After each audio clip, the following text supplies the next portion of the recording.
Halo semuanya. Sebelumnya perkenalkan, nama saya Arnold Dwi Krisnawan. Nama saya Salim Hani Beda. Nama saya Wika Bayu Adinata. Di sini kami akan menjelaskan autonomous vehicle.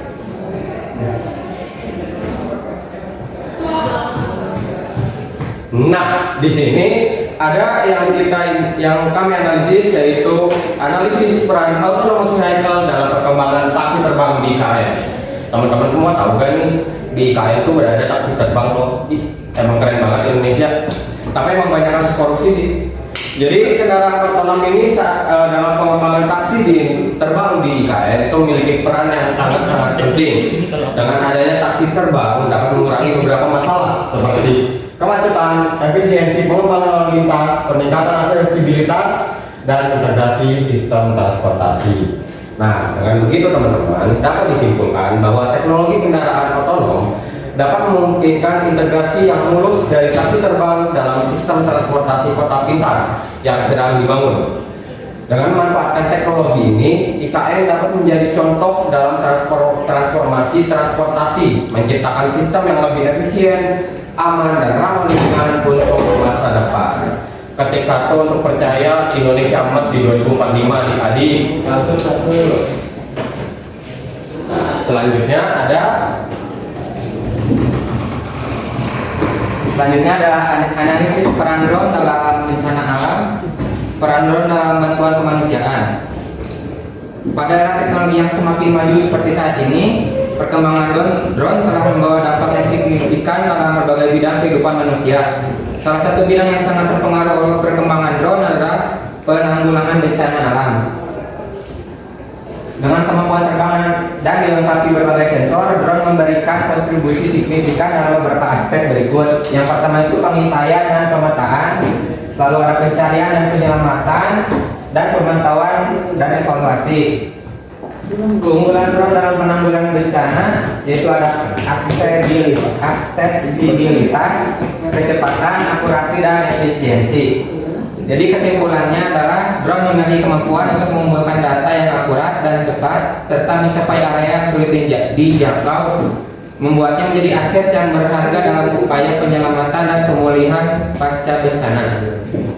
Selanjutnya kita akan membahas tentang peran autonomous hardware, software, dan brainware pada autonomous vehicle. Yang pertama ada hardware. Yang pertama ada hardware, yang selanjutnya ada software dan brainware. Penjelasan dari hardware, yang pertama ada badan kendaraan, yaitu struktur utama yang mendukung semua komponen lainnya. Biasanya terbuat dari bahan ringan tetapi kuat seperti karbon fiber atau titanium.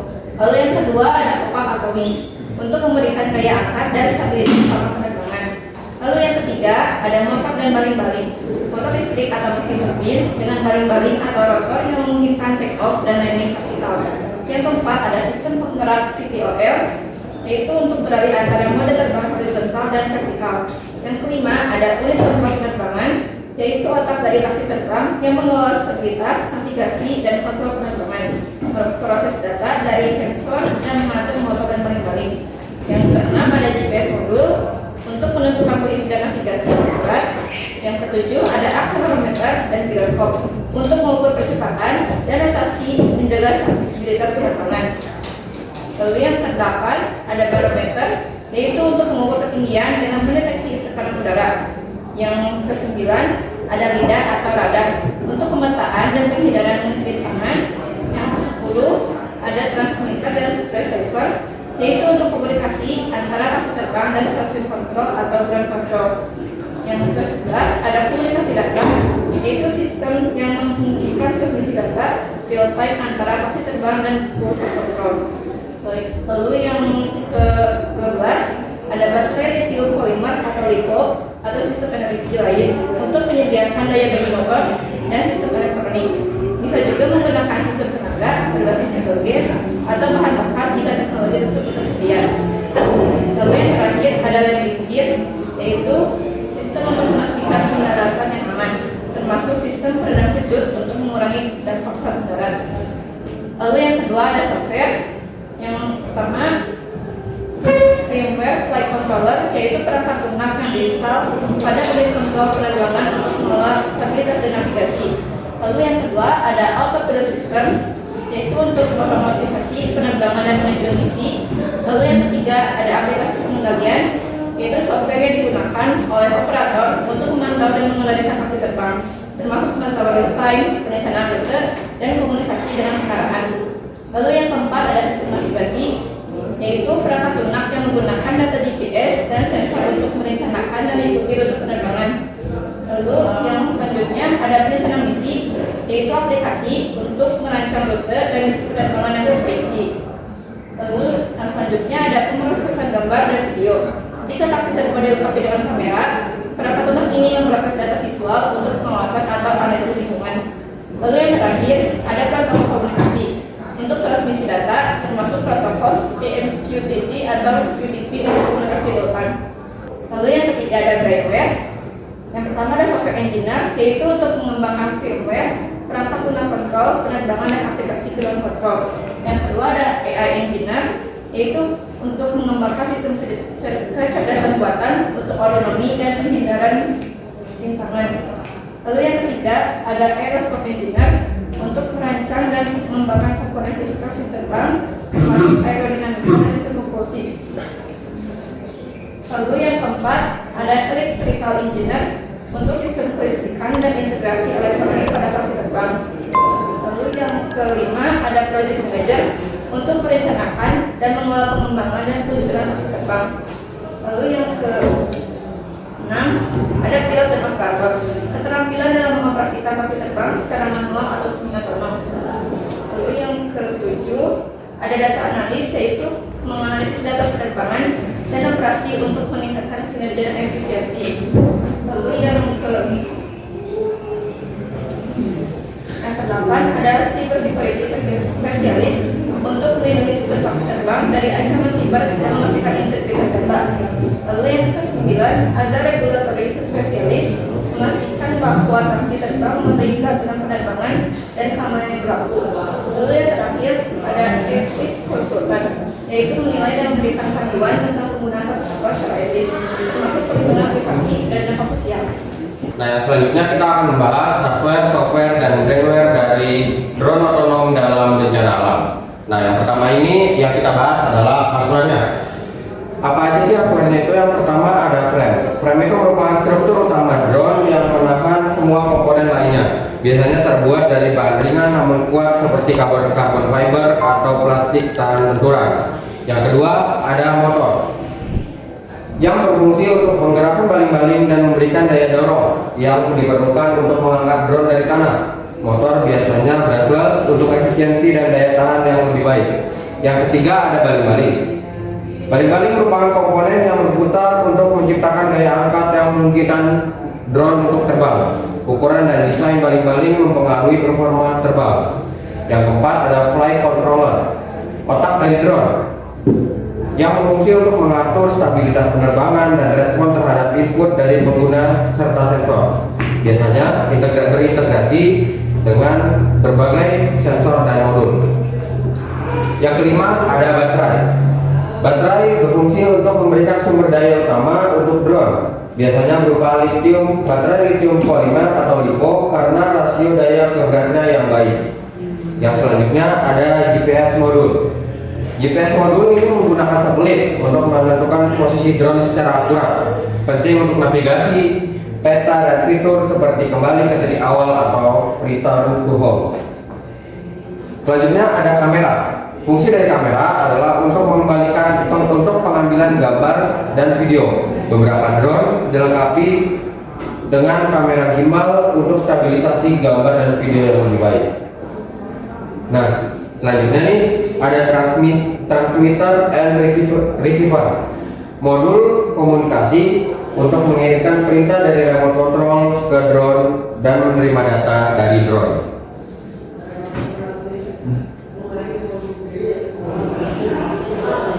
Yang selanjutnya ada sensor.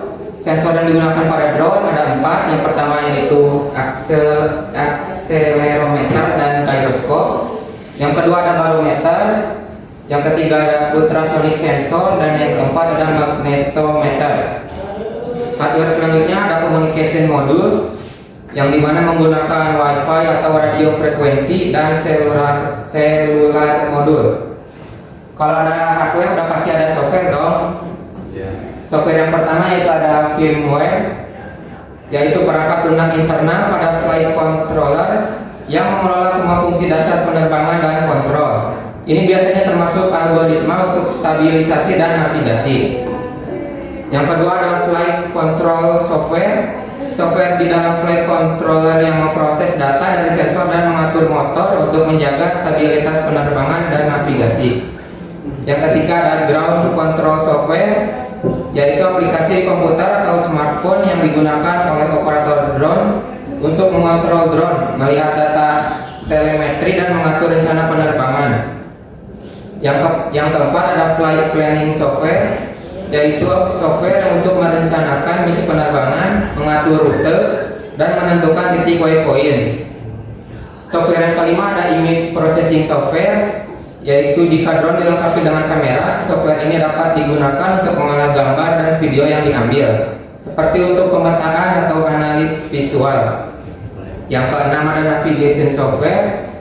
Software ini menggunakan data GPS dan sensor lain untuk menentukan posisi dan arah. Ini mencakup algoritma untuk otonomi dan penghindaran rintangan.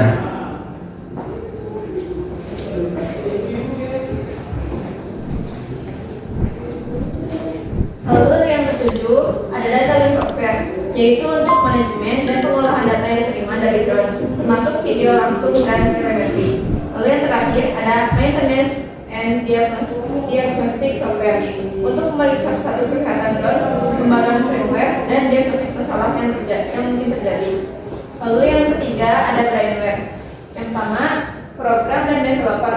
Keterampilan dalam bahasa pemrograman seperti C++, Python, dan JavaScript untuk mengembangkan perangkat lunak, kontrol penerbangan, aplikasi ground control, dan sistem komunikasi. Lalu yang kedua ada engineer firmware. Terakhir dalam pengembangan firmware untuk flight controllers yang termasuk pemrograman sistem operasi, perangkat crash drone, dan algoritma kontrol penerbangan. Lalu yang ketiga ada data scientist. Pengguna algoritma pembelajaran mesin untuk pengenalan objek, penghindaran rintangan, dan analisis data dari sensor drone. Lalu yang keempat ada AI engineer. Pengembangan model kecerdasan buatan untuk otonomi drone, termasuk pengolahan gambar dan pengambilan keputusan berbasis data. Lalu yang terakhir ada operator drone, yaitu keterampilan dalam mengoperasikan drone secara manual atau semi-otonom, termasuk pemahaman tentang regulasi penerbangan, teknik navigasi, dan manuver penerbangan. Sekian presentasi dari kami. Kalau misalkan ada yang ditanyain, jangan lupa komen di bawah, karena barang siapa yang komen di bawah, kami doain dapat IPK 4. Amin. Amin. Sekian presentasi dari kelompok kami, kurang lebihnya mohon maaf. Wassalamualaikum warahmatullahi wabarakatuh.